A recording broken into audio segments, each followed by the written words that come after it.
Terima kasih Anda masih bersama kami pemirsa. Dokumen syarat penerbangan bagi pelaku perjalanan dalam negeri PPDN dari dan menuju Bali kembali mengalami penyesuaian. Syarat terbaru ini lebih sederhana daripada sebelumnya setelah dikeluarkannya Surat Edaran Satgas Penanganan COVID-19 nomor 16 tahun 2021. Perhatian khusus diberikan kepada anak yang berusia di bawah 12 tahun.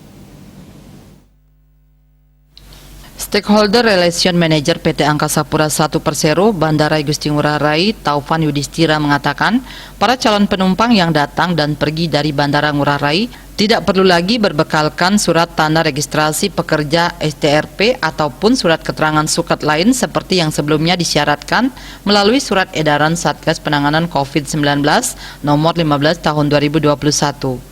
Dalam surat edaran terbaru hanya ada 2 syarat yang dibutuhkan untuk melakukan perjalanan dalam negeri via Bandara Igusti Ngurah Rai di masa pandemi COVID-19.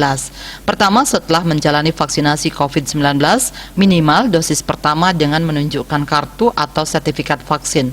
Kedua, surat keterangan hasil negatif uji tes PCR dengan masa berlaku 2 kali 24 jam. Ada pula syarat lain yakni berupa pembatasan terhadap orang berusia di bawah 12 tahun, di mana pelaku perjalanan orang dengan usia di bawah 12 tahun dibatasi untuk sementara. Jika di aturan sebelumnya yang dibatasi adalah perjalanan orang usia di bawah 18 tahun, kini yang dibatasi yang berusia di bawah 12 tahun. Disinggung perkembangan penumpang saat ini, Taufan mengungkapkan dari data sejak 19 Juli 2021 lalu, grafik pergerakan penumpang cenderung mengalami kenaikan bertepatan dengan pemberlakuan SE Satgas Penanganan COVID-19 nomor 16 tahun 2021 tersebut.